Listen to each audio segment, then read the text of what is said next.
Well, hey, friends, before we jump into today's episode, I want to take just a minute and invite you into something that has very quickly become really close to my heart. It's called the Longer Haul Collective, and it's a community I've created specifically for youth pastors and youth ministers, people, honestly, just like you, who love students, love the church, and want to keep doing this thing for the longer haul. That is, after all, why you're listening to this podcast. And here's the thing. There's a lot of online groups out there for youth ministry. There's Facebook groups, there's forums, there's Discord channels.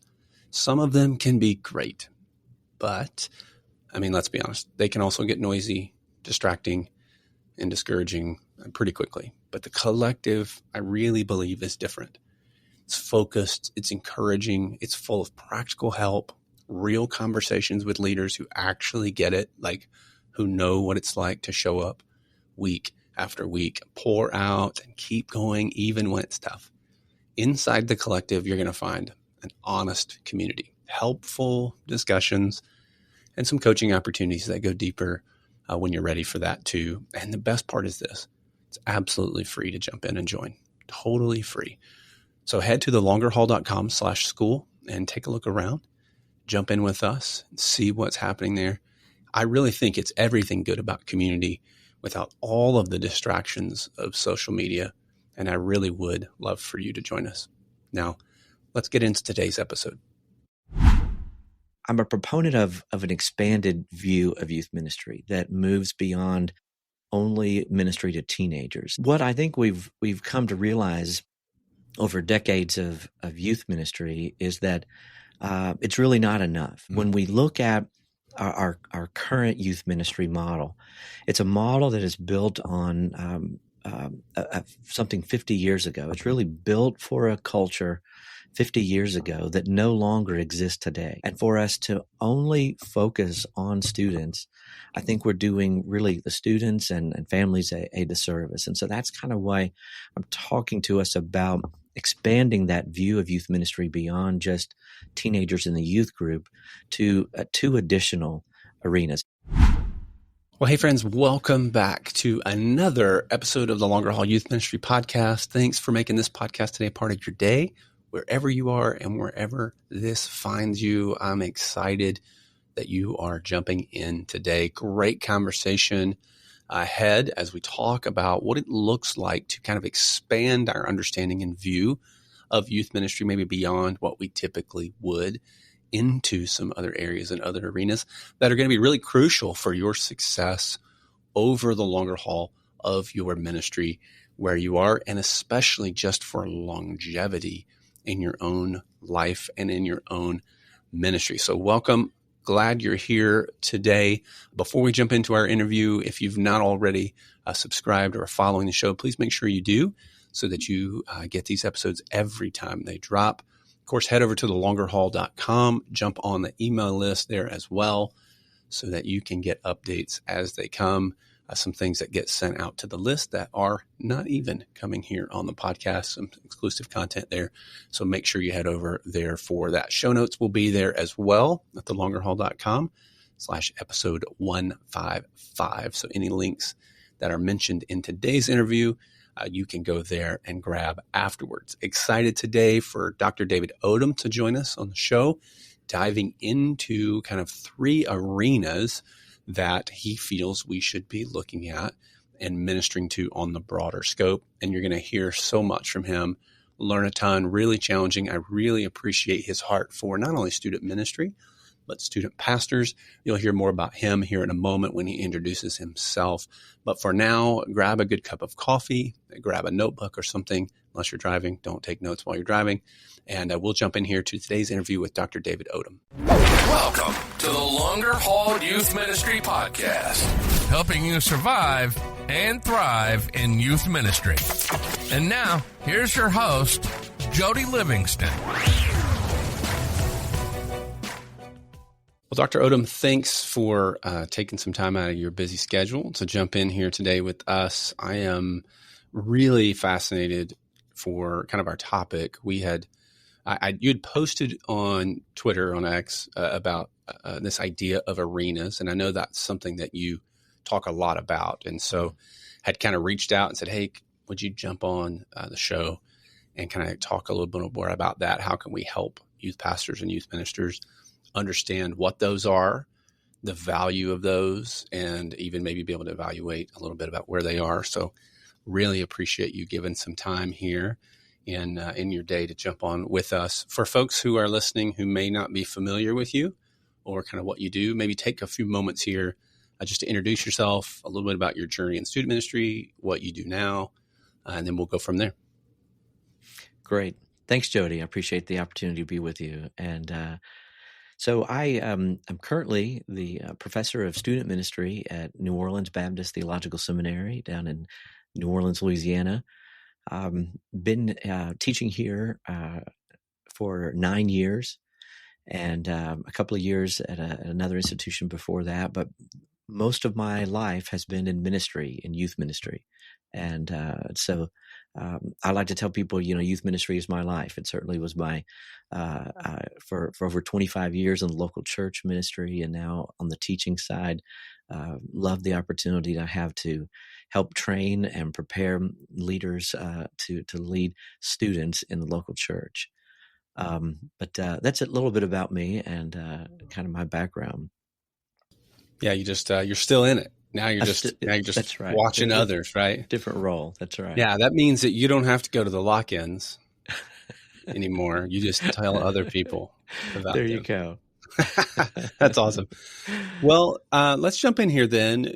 Maybe take a moment to talk through this idea. When we say, or when you say arenas, what does that mean? What is that? Like, what are the arenas? Why are they important? Yeah, the arenas, when I talk about the three arenas of youth ministry, I'm talking about the areas or the domains in which we operate. All right. Another way of thinking about it is the time and resources that we spend doing something. And so rather than thinking of youth ministry as just one whole, which of course there is a component of that, I think it's helpful for us to begin to break down the specific areas in which we are operating and seeking to lead ministry. I'm a proponent of an expanded view of youth ministry that moves beyond only ministry to teenagers. And so that's kind of the heart of this discussion of youth ministry arenas, to say that, for traditional youth ministry has been solely focused on students.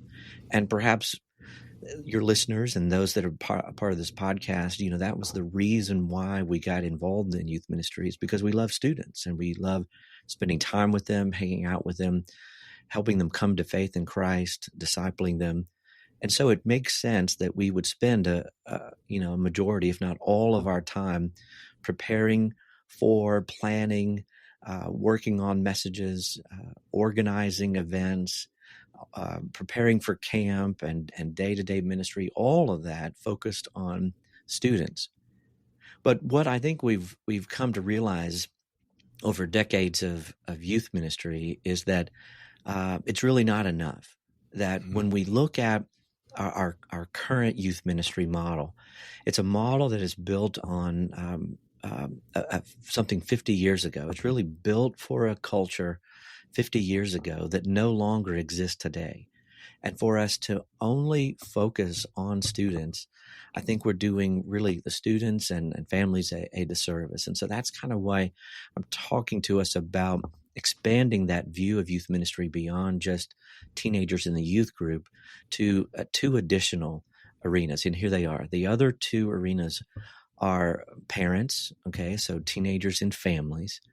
And then the third arena is teenagers in the congregation and helping students be connected to the greater congregation beyond youth groups. So let me spend a little bit of time talking about each of those, all right? Yeah, that'd be great. Okay, so of course, student ministry, the first arena, teenagers in the youth group, is what we typically think about when we think about youth ministry. And we want to do the hard work of getting to know and developing relationships with students and I believe that that's the heart of ministry is relationships, because true discipleship, in my view, true discipleship can only take place in the context of relationships. And so it's the relationships that I have as a youth minister or youth pastor with the students, and it's the relationship that my volunteers and other leaders have with those students that form the basis of ministry and discipleship of those students. And so I would say that from a relational standpoint, that our ministry should be and based on the relationships that we develop. And as we are getting to know students and as we develop those relationships, then we of course then begin to talk with them about the Lord, and we invite them to saving faith in Christ. We invite them to deeper relationship with the Lord through study of His Word, through prayer, through our corporate gatherings and worship, and all the things that maybe we would associate with ministry fit within this first arena, teenagers in the youth group. And generally speaking, I think that most of your listeners will be familiar with that and think, okay, well, that's what I do. All right, that's what I do. But I want to challenge us beyond that. I want to challenge us to a second and third arena. So the second arena is a focus on parents, is a focus on teenagers within the context of their family. What we understand from research is that parents, that moms and dads are the primary influence of teenagers. Yeah. That's both positive and negative, right? Yeah. They're by far. Yeah. I mean, certainly you and I have an influence as youth ministers, pastors, youth leaders, definitely have an influence. But we think in terms of the greatest influence by far, I think when we talk to parents about this, a lot of parents don't necessarily feel this, right? They think about the influence of their friends. They think about the world and our culture and music and television. All of these are certainly an influence. And as teenagers are growing from childhood in towards adulthood, they are shifting and changing and looking at and listening to more than just mom or dad. But even having said that, still research after research is reaffirming the fact that despite all of those other influences, moms and dads outweigh them by far. And when we talk about faith and we talk about your belief in Christ and your relationship with the Lord, it's a mom or dad that continue to have that primary influence on the student's life. And so when it comes to youth ministry, I think it makes sense to seek to be an influence on the influencer. And in that way, I'm seeking to minister to students by way of parents. I know that, for instance, Jody, when I was in seminary years ago, and my professors would talk about parent ministry, even then decades ago, right?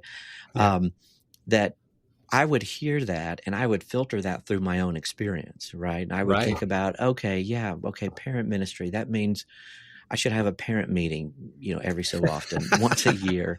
Maybe once a year I'll get together with my parents and I'll talk to them about everything I plan to do and that kind of thing.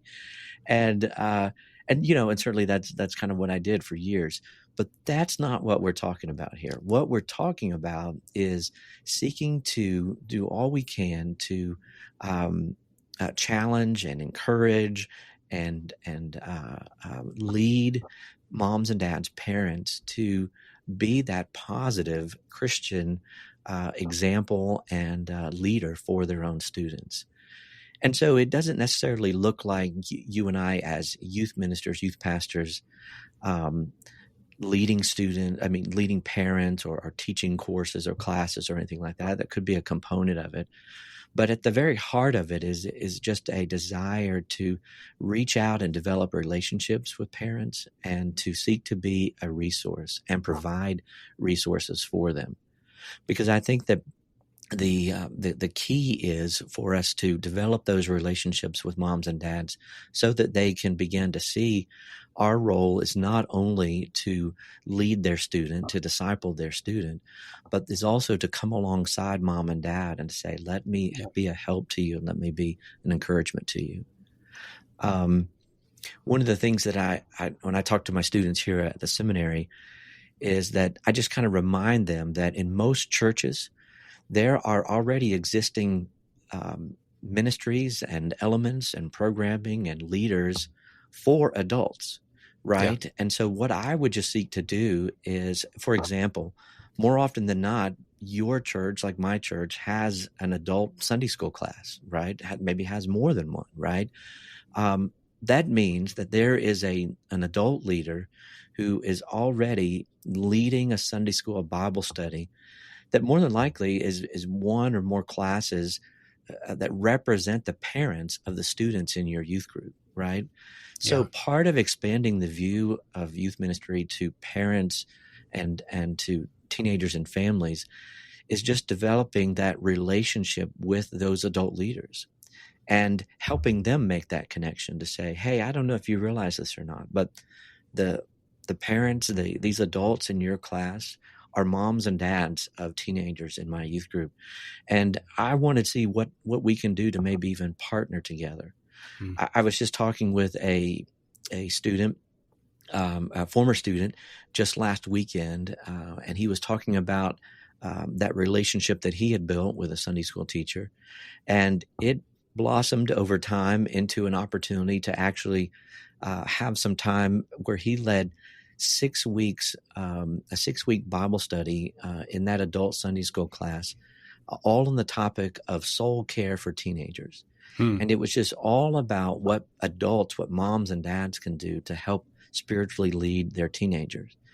And of course, he had to make adjustments to his own schedule, where the adult volunteers in the youth group took leadership in a broader role during those 6 weeks. But it was incredibly valuable time for him to be speaking to adult moms and dads in a time slot where they were already accustomed to coming, right? It wasn't an additional thing. It was already a time that they were accustomed to coming. So I think that whatever you and I might do, whether it's communication in phone calls and text and emails, whether it's the time that we will intentionally spend with parents at ball games and practices and those kind of things, where we're certainly talking with and interacting with students, but also making sure that we're taking time to visit with moms and dads and parents. I think all of this encompasses that second arena. Yeah. How do we, when you said at the beginning, and this is so true, that parents have this influence. They are the greatest influence in their child's life, but they often don't realize it. Right. How can we as youth ministers and youth pastors help them understand that this influence, regardless of what it seems like, or even maybe what you would see in the world, that you are the primary influencer and you can do this. This is not, we're not soccer practice for Jesus where you're just dropping your kid off and letting the experts do it. Right. Like, we want to partner with you, but it is a partnership because you have more influence. I just find sometimes with parents, they're like, yeah, I don't know if that's true, but how can we encourage them in that? That's a great question, and I think that it is the reality. I think that as a parent, my two daughters are now out of the home. They're married. My oldest daughter has children, but as I look back and I reflect back on parenting them as teenagers, we certainly feel that. We feel that our role is sort of diminished, right? That our influence is diminished because of the culture, because of family. I mean, because of peers and because of their friends. All those kinds of things do play, a role in what's happening. I also think that so much of our parenting of teenagers, we feel is in some ways a battle, right? We feel at odds with our teenager at times. We feel that every conversation might end in tears or an argument, right? There's very little, agreement with what we're saying or requiring them to do. And so moms and dads take all of that in, and we begin to feel, wow, we don't matter. And wow, we somehow are second best in their eyes in some way. But I would maybe try to help with gentle reminders from our culture and just research, whether it's Barna or Springtide or various other research organizations that help us to really understand the truth that when young adults are asked, here's the key: when young adult, not necessarily the teenagers in the throes and throngs Right. of being a teenager, but as young adults are asked about their moms and dads and asked to reflect back on their teenage years, it's overwhelming. It's overwhelming that it's the influence of mom and dad. And what we have to realize that for better or for worse, the things that we say and the way in which we lead our children and our teenagers, our voice becomes the voice in their head. Yeah. Our words, the things that we say to them, become the things that they think about as they're making decisions, whether it's about where they're going to go on Friday night or who they're going to date or what they're going to do in life. And should I go to church or not? Does this relationship with God really matter? We have to remember that the things that we say do have an impact, and that becomes a part of who they are. And it's just a natural part of formation and the way in which God has designed us, that parents, moms and dads, lead and guide and nurture their children, their teenagers, and grow them up. And that faith and that relationship and that influence stays with them. Yeah, I love that. I think you didn't necessarily speak to this, but it made me think of this. I have been in the room. Heck, I probably for sure did this when I was 18, 19, 20-year-old youth pastor. Sometimes we, in an attempt to relate to our students, will speak negatively of parents to the student. Right. And maybe we do it as kind of a passive-aggressive joke or something like that. And I would just think we've got to be so careful that we're not undermining that influence or trying to place doubt in the student's mind. And just in general, if a parent hears about that, the amount of trust that you're breaking and losing over just a silly throwaway offhand comment. And are there parents that are difficult? Of course.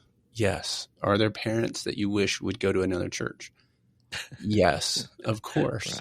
Right. But those are the parents that probably need you the most in some ways. And so we just have to guard against even that in our own heart too.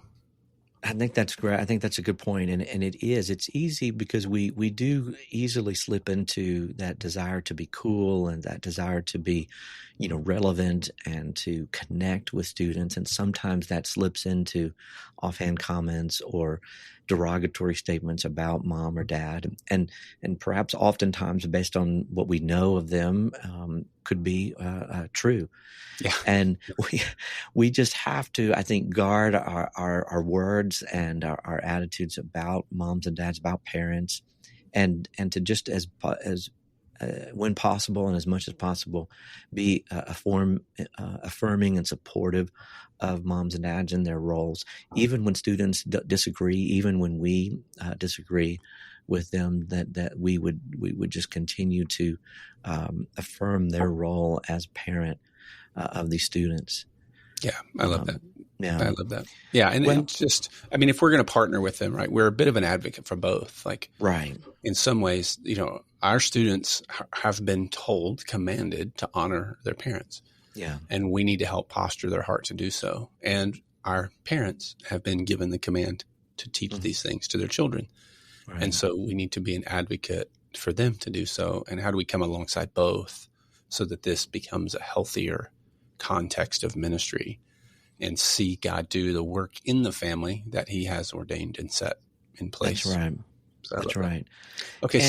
And it's not, if I can just interject, for sure.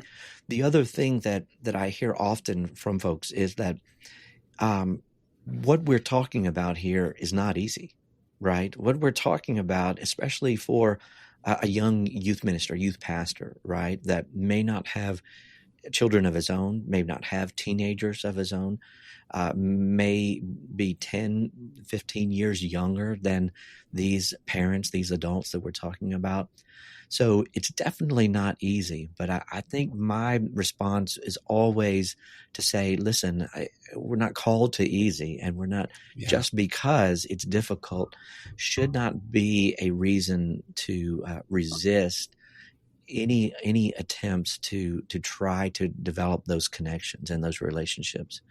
And I have found that, generally speaking, that if you express an interest in their student, their teenager, they see your role and understand the value of your role and the role you play in their student's life, that generally speaking, they're going to be open to the things that you have to say. If you're willing to come to them and approach them from a humble standpoint, a humble heart, you're not necessarily coming to them seeking to be an expert in parenting teenagers as much as someone who becomes an expert in youth culture and in what it's like being a teenager today. And let me just tell you, that's valuable to a mom or dad. That's valuable. If you can help me understand my teenager, if you can help me understand our culture and some of the influences and some godly responses to this is gold for me as a mom or dad. And I think that's sometimes and oftentimes some of the biggest inroads is when you and I can be that help and that resource in that area. Yeah, I can remember being very young and being very intimidated by parents. Sure. I tell people all the time, I was an expert at marriage until I got married. I was an expert at parenting until I became a parent. Right. And then when I became a parent, I was expert at parenting teens until I was parenting teens. Right. The greatest day of my ministry was when I turned 30. I got married. So I was a youth pastor at 18, married at, almost 20, 19, almost 20. We had our first kid at 22.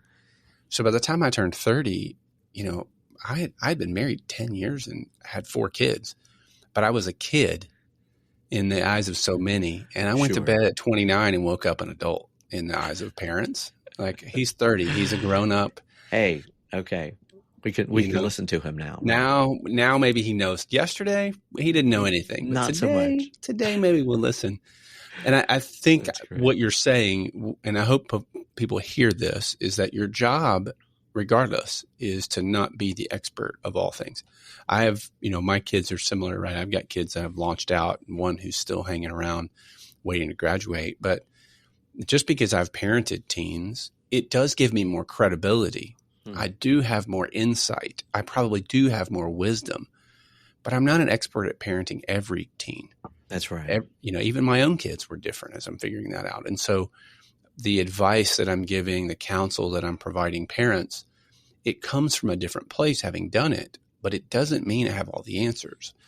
But how can I come alongside and encourage? How can I point them to resources that would be helpful so that they can go and solve their own problems while I'm standing beside them through that journey? If you're listening and you're young, married, single, don't yet have kids or have younger kids, don't feel that you have no place to speak to parents. You do. It just looks different. But also don't feel that you have the authority to speak to every parenting issue because you don't know what you don't know either. Yeah. So being that advocate for them, that resourcer, just that listening ear, oftentimes it's just listening and asking great questions. That's right. And walking parents through it. And here, what I find myself telling parents, my current role, I'm especially leaning into parents and families here. And so I'm consistently counseling parents right now, families. I just tell parents in almost every meeting, I say, you're doing better than you think you are. There you go. I promise you, you're doing better than you think you are. And when you say that to a parent, just that simple thing, you can see the relief and the tension even in their shoulders and their posture. It's like an exhale of like, oh, okay, it feels good. Because the reality is, parent, we're all making this up. Sure. Nobody knows what we're doing. No, nobody knows what they're doing. You're just making it up, and you're hoping you're not screwing your kid up worse than somebody else. Right. And in the end, you hope that you've got it more right than wrong. Yeah. That's every parent. Every parent feels responsible for every mistake their kid makes. We feel the burden of all of the foolish things that they're doing. We have hopes and desires for them that they don't even see or realize, in many cases aren't even feasible. And so when those aren't met, we feel, and it's just a ton of pressure to be a parent. And I think anything we can do to come along and just encourage, kind of pull the pressure release valve a bit, is such a win for a youth pastor and a youth minister. Don't feel like you have to have all the answers. If you don't have an answer, don't make one up. Say, I don't know, but let me go find out. There are so many, today especially, so many great resources, so many great voices that you can point people to that are trusted, biblical, sound, almost over any issue. That's right. And all of a sudden you look like the hero because you were the person who kind of handed them the roadmap. Yeah. And Yeah. so Showing the way. There you go. That's right. Okay. So we talked about the first two arenas. Let's speak to the third now. Okay. So the third arena is teenagers in the congregation. All right. So I think that really the heart of this arena is this, that I generally speaking, I think most youth pastors, most youth leaders do a great job of helping teenagers fall in love with the youth group. From all that we do, whether it's ongoing ministries and programming to events and activities, that it's pretty easy or pretty straightforward for students to just really engage with and love their experience in youth group. However, I think that we could probably do a better job of helping students fall in love with the church. Yeah.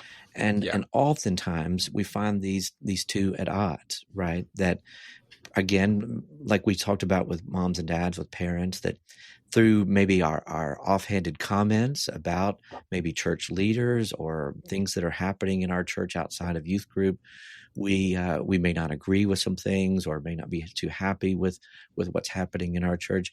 And if I'm not careful as a youth leader, I convey that in some way that this is a separate group from my students and the youth group, and it's something that they don't need to be involved in and they probably don't have any interest in. And so I'm going to talk down or speak bad about my pastor or about something, going on in our church, when really what we should be doing is helping and preparing students for a lifetime of faith in the church.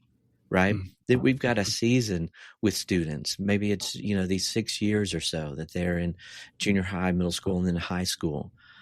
They're going to leave our youth ministries and have to make a decision on how and what a connection to church looks like beyond our youth group. So the third arena is all about helping make connections between your church and the church members and the students in your youth group. And so what I'm suggesting is that if I'm planning out my week, then maybe my normal week would be, focused entirely on preparations for youth ministry, whether that's what's happening on Sunday, maybe something midweek and those kind of things that I'm adding into or carving out time to build connections with moms and dads, but that I'm also thinking about ways in which I can help greater connection between students in the youth group and the congregation as a whole. And what I have found that most churches are doing is it's through service, right? Yeah. It's through the opportunity to connect your teenagers with volunteer and service, ministry and mission opportunities within your church and outside your church. And so it's the number one way in which we help teenagers become connected to the church. Because you want your church, you want your students to be able to talk about your church in this way. Not that this is that church over there, or I go to that church, or those people's church, or it's my parents' church. You want them to take ownership of it and say, "It's my church." That's right. This is where I go. I serve with these people. I'm volunteering with these folks. I love these senior adults that have expressed interest in my life and care for me and pray for me. These other adult volunteers in the youth ministry are a part of my church. I have a youth leader, a youth pastor, but there was also my pastor of my church. And oftentimes we might think that this should happen naturally or intuitively, or that this is automatic. Let me just caution you to say that does not automatically happen. I think that's right. The third arena is about you and I being intentional to help develop those connections. And so it's as often as possible, I'm talking about things happening beyond the youth group. I'm talking about the ways in which our church is ministering or caring for folks in the community. I'm talking about the ways in which the money and the tithes that are given help things not only happening at our church, but happen in our state and around the world. I want my students to understand their place in the whole church, not just the youth group. And so that's really what the third arena is about. What can I do to increase those connections? So I think that many times we already think about the ways in which students serve in Vacation Bible School, for example. Yeah. I know, for example, my church, we really couldn't do Vacation Bible School the way we do it without teenagers, right? That's right. Students that are out of school, they can help us and they're with us, they're leading, they're serving, and it's tremendous, right? And oftentimes Vacation Bible School, that one time a year, it may be maybe the primary opportunity or the first opportunity to serve. But we can think of a variety of ongoing ways in which students can serve in the church and beyond the youth group. Maybe it starts in youth group, right? It starts with students leading and serving within that context, but then you invite them to think about and consider outside the church as well. But I think that there's a variety of ways in which we might encourage students to be involved. But that does require that I, as the youth pastor, develop relationships with other leaders, right? I need to continue to prompt folks in music ministry or adult areas or ministry areas to say, hey, have you considered how teenagers can be involved in your area? Had you considered how some of our students could be a help and support to you in these areas? And all of these things help develop those connections. Yeah, I think we have seen, when you talk about retention of students post-graduation, right, that of the three, obviously parenting, the influence of parents doesn't go away. But in terms of them staying plugged in and involved, our ability to get them to serve consistently, right, again, not just once a year, but consistently, is by far and away one of the strongest motivators for them to continue to serve. Because if they're serving in the children's ministry, for example, in the kids ministry, they're also around adults who they're building relationships with, who are pouring into them, and they're learning what it looks like to use their own gifts and talents. If they're serving on the worship team, same thing. There's adults that are around them. They're learning, they're seeing, they're getting to know. There's relationships being built there. And so those have been huge. You know, you could go down the line of opportunities. Are they greeters? Yeah, lots of opportunities. You know, there's plenty there for them. And then it just is a matter of how do we make those connections? Sometimes it's inviting different staff to come and speak, right? That's so right. I'm going to have my pastor come speak occasionally. I'm going to have our worship pastor come either speak or lead worship for us. I want to bring the connection, not just to the adults, but let's bring the adults to the kids. That's right. So there's a little bit of a two-way street there. When you think through those three arenas, is it all things equal? Like, should we be giving an equal amount of attention to each? Is there certain ones that you feel like this? Is it maybe during certain seasons? Like, what does that look like?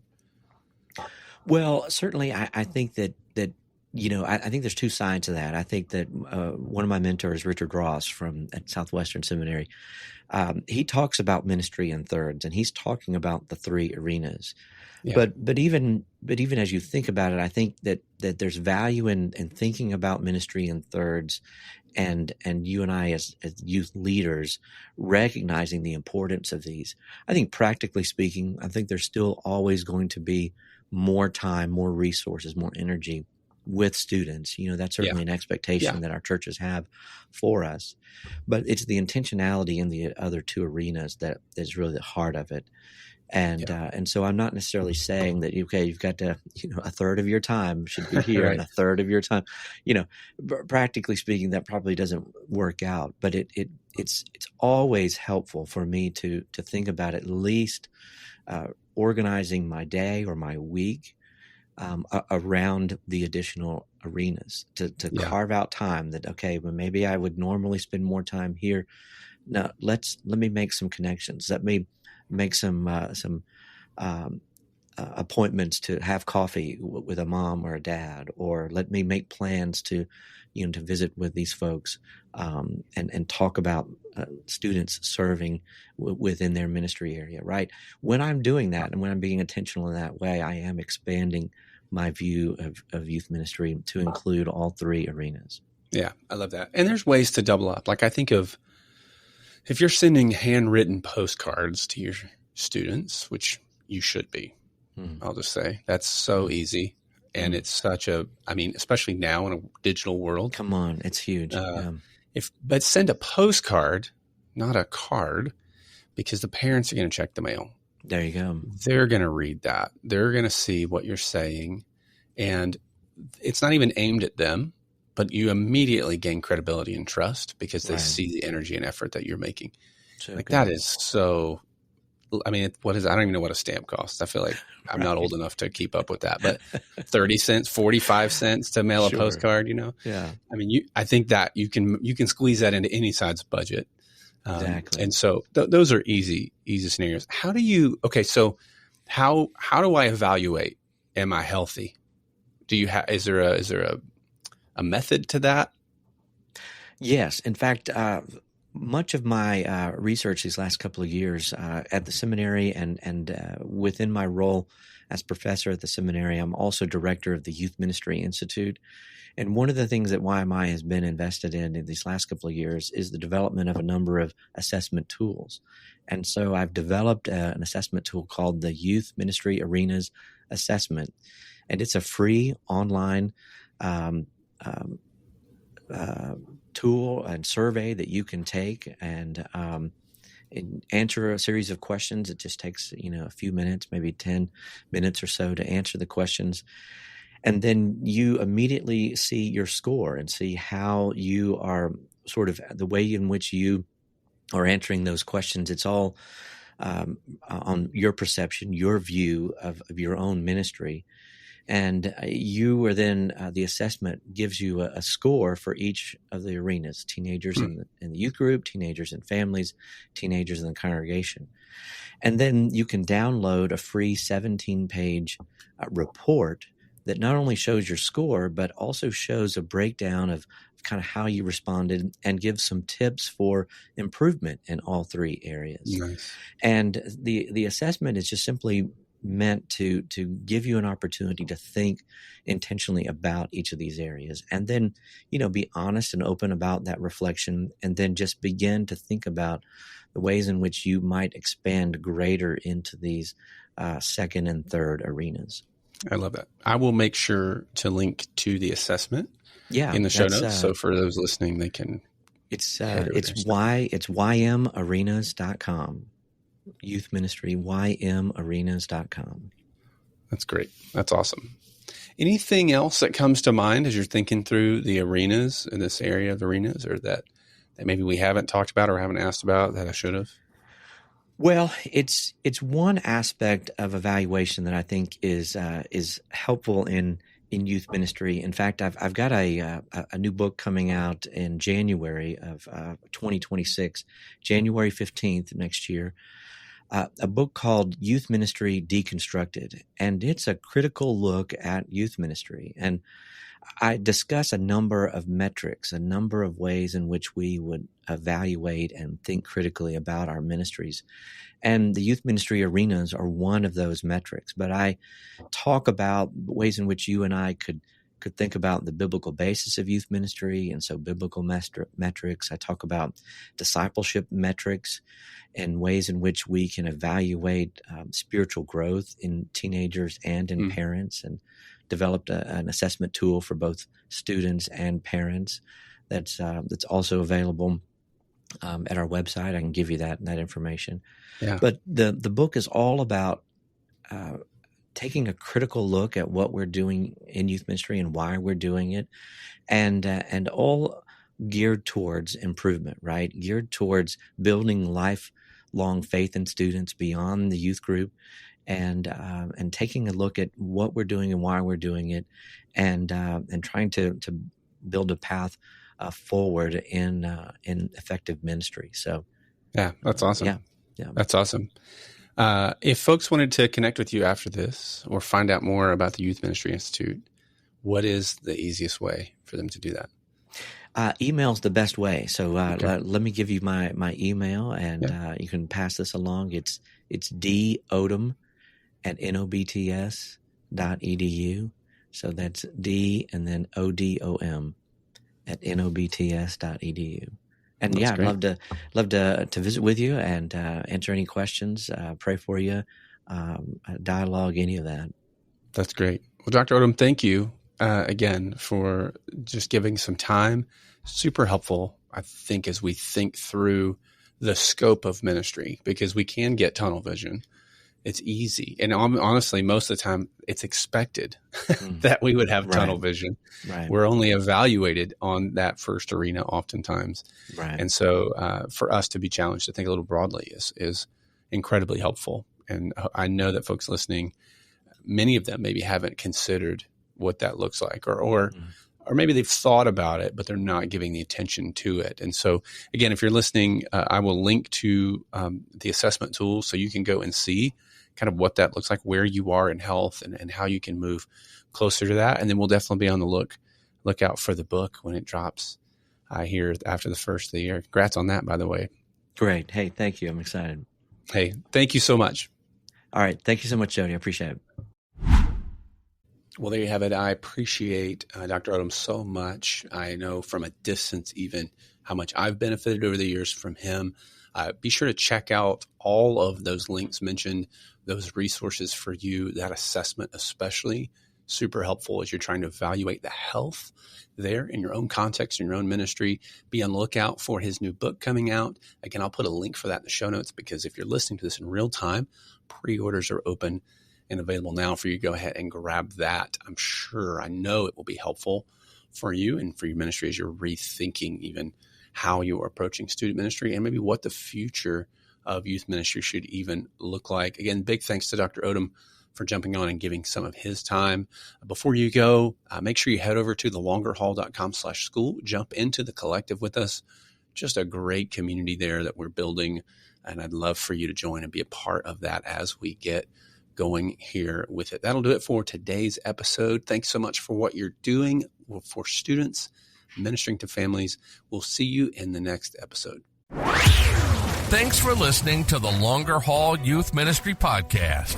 Before you go, hit that subscribe button to keep these conversations coming. For notes, resources, and to join our community, swing by thelongerhaul.com. Stay encouraged. Keep making a difference. And remember, we're in this for the longer haul. Catch you on the next episode.